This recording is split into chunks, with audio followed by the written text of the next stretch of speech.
Hey everyone, Rascal here. And Mama, welcome to our podcast. Today we're covering the 80s live-action film of the He-Man cartoon, Masters of the Universe. The heroic warrior He-Man. He-Man! And his friends battle against the evil Lord Skeletor and his armies of darkness for control of Castle Grayskull. But this time, the battle leads them to planet Earth.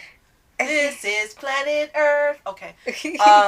Before we start, be sure to like, subscribe, and click the notification bell to get updates on future podcasts and World of Paws videos. Yes, and Rascal and I actually got to see this together last week. I, of course, saw it when it originally came out, and He-Man was the really big thing at that time, and I really enjoyed it in a different way then than the way I did now, because I was younger then, and now I'm older now, so I had two different viewpoints and two different ways of enjoying it. Right. But Dolph Lundgren is still awesome. Yes! And I remember you telling me, Dolph Lundgren's He-Man. Okay, Dolph Lundgren's He-Man. Okay, Dolph Lundgren's He-Man. Okay, do I need to know anyone else in this movie? No! And it was so funny because on one episode of regular show, they had these two characters named Dolph and Lundgren. And I remember telling Rascal, that's Dolph Lundgren. They're referring to Dolph Lundgren. And it was so funny because at that time you didn't know who I was talking about. Right. And the movie Masters of the Universe. So now everything just comes together. Right. And for here now, before watching this, I did see the entire original He-Man cartoon. Yes, we I have did. not seen the first reboot though, but I do plan on seeing it. And we're looking for it. And for Recommended by Dudley. And for here, it was interesting to see how they did them to live action. They did do kind of like something they would do now by trying to make it a little more serious. Mm-hmm. Granted, there was a lot of comedy in it like the original, and there were characters missing in here, but I guess they adapted the ones that were the best suited for the story, in case they were planning a, series of movies. It looks like it ended on a cliffhanger, and then nothing ever happened after it. Right. And so here, I thought it was funny they went to Earth, of all places. Like, we never went to Earth on the He-Man cartoon. Let's bring them to Earth. And then you go to Earth. It's like, there's a reason why you don't go to Earth. Because you do all the crap as soon as you get to Earth. So, I think for this movie, what is a little odd for now is that the people who were in the movie were really big stars. And now Dolph Lundgren, this was his second movie because he was one of the villains in one of the Bond movies. Mm-hmm. But you had Frank Langella, who was famous for being one of the versions of Dracula. Mm-hmm. You had Meg Foster, who was huge on TV. You had Billy Barty, who was also very huge. And you had a very young Courtney Cox, who was just starting out. You had Chelsea Field. And these people at the time were big stars. Mm-hmm. Now these are people, except for maybe Dolph Lundgren, Courtney Cox, that a lot of younger people don't know whom they are. Mm-hmm. And why them being in the movie was a big deal at that time. Right. But I think the spirit of the movie and the essence of the movie still translates now as it did then. As you said, it was fun, which is true. You had the heroic portion of it. Mm-hmm. You had actually the costumes being very, very accurate. Right. For He-Man and Teela and... yeah, and I guess Skeletor too, yeah. Well, you kept saying, why does Skeletor have a mask? Yeah. Why does Skeletor have a mask? Yeah, Skeletor was actually Skintor at first, and then I guess he became Skeletor at the end, so it was a different way of doing it. Right. So, yeah, for here, Skeletor is actually even more of a threat than in the cartoon. Yes. Because in the cartoon, every once in a while, he was kind of dopey, but every time he goes, He-Man, I'll get you! But now he's like, He-Man, I will get you! Trying to feel the power, and he just went bananas. And right, so he was different. Yeah. He was more devious in here than the cartoon, which is something, like I said, they would do now. And unlike in the cartoon, you had people get injured, and then you had Courtney Cox's character, Julie, who got some type of injury that was going to kill her and was destroying her flesh. Right. And destroying her body. We didn't get that in He-Man, Masters of the Universe animated series. Right. And there was no PSA about making sure you drink your milk and stuff in here as well.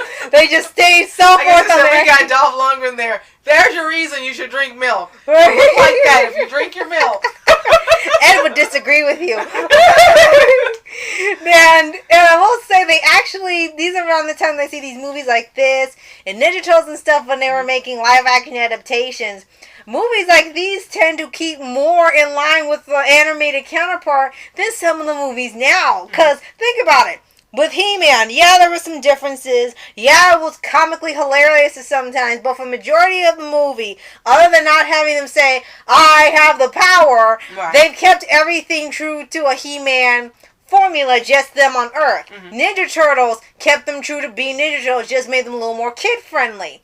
Mm-hmm. If you think about movies now, there's a constant worry that people aren't going to get it right, or they don't get it right. Whether they're adapting animation, books, or plays, or manga or something, there's always something wrong with it, or it's only half done. But in here, you can tell that the people behind it are really passionate about it. They really pay attention to detail. They wanted to keep it as accurate as possible. And they were actually fans of the franchise. Right. Mm-hmm. Not like now where they say, oh, we're fans, I'm a fan of Avatar, and then it's nothing like Avatar. So it's like, are you sure you read the right thing? Did you watch the right thing? Or were you just saying this? But you don't have to worry about that with He-Man movie. And the best thing of all is that they didn't turn it into a musical. Right? Because what the heck? That's the big thing now is everything is turned into a musical. And I know you may disagree with us, and it's okay. We like hearing everyone's opinions. But so far, we have to see an animated movie that yet has been successfully translated into a musical, and it works. Right, because you can probably turn a lot of things in a musical if you just think about it hard enough. They made a musical out of Henry VIII's ex-wives, so what the heck? Yeah, maybe there will be a He-Man musical. They got She-Ra probably singing at some point. And no, there was no She-Ra in here, but I guess that's fine. You got the main star, He-Man. Well, I think that would have, for this, in 87 and for this movie, I think it would have been too much plot, and just, it would have muddied it, and it would not have been as enjoyable as it was. Yeah, they just did enough.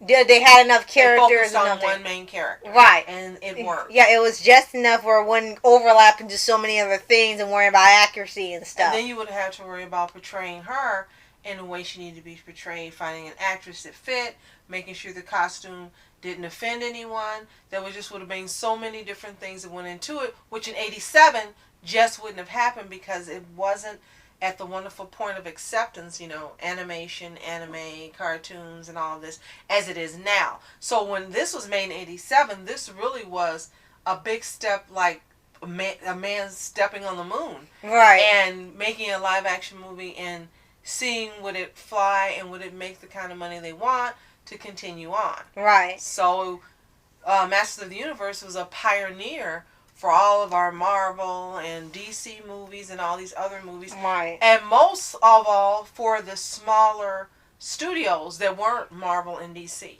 Because this was done by Hasbro? I think it was Hasbro. Well, it was Hasbro. Or was it Mattel? Franchise. Mattel. Sorry, yeah, thanks guys. Mattel franchise, but they hadn't stepped into the arena of doing live action like they did with He-Man. Right. So, yeah, in terms of the movie, like I said, I think they did a really good job of adapting as much as possible and what was enough for He-Man itself. It was very enjoyable, very fun still, like the original series. It had action and stuff, and there was, even with the touch of it actually being dire at times, it still felt like a He-Man movie. Only thing they left out that they probably should have added was him going, I have the power, instead of like at the last second of the movie. Right. Now, I do know that there are some people who grew up in the 80s and it's part of their childhood, like me, and they think it sucks. Mm-hmm. And that's okay. And most of the reason I've read or heard that they think it sucks is because they felt that it wasn't like the TV show. But I think in a lot of ways it was. They lost the key, and it says just so happens that two kids run across it. Well, you had those type of wacky moments in the series itself. Right. And the TV show was geared toward a young audience. Right. And it worked. So they kept that fun part of it where it wasn't too complicated, didn't require too much thinking in terms of, how are you going to get this to come over here, this to do that. They kept that that free fall way of doing it like the animated series did. Right. And for some, because they did that, they didn't care for it. But then, if they hadn't done that, guess what? It wouldn't have been He-Man and Masters of the Universe. Right. It would have been something different.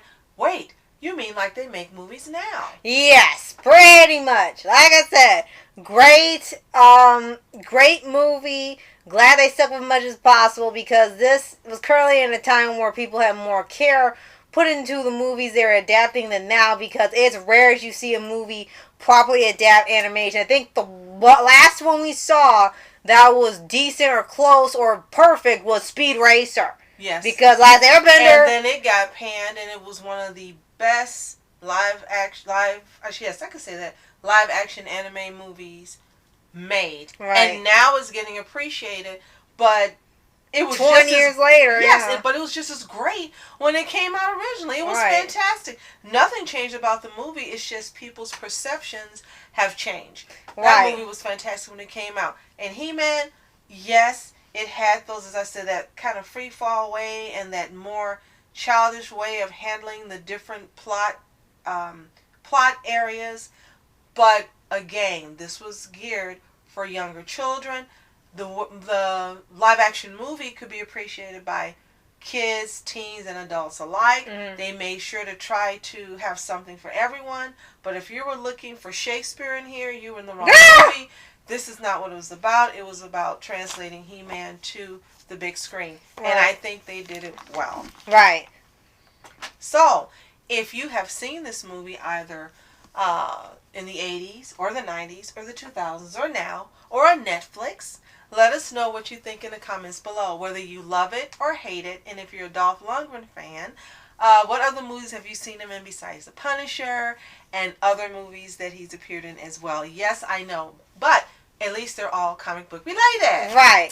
And be sure to like, subscribe, and click the notification bell to get updates on future podcasts and World of Paws videos. And more anime to live action translated movies. Correct. So, thank you so much for watching. I'm Rascal Entertainment. And I'm Mom Entertainment. Have a toontastic day. Peace. And I have the power! And reporters sitting, flashing lights, trying to walk around, man, who the hell are you? What you wanna do? Well, man, it's on you.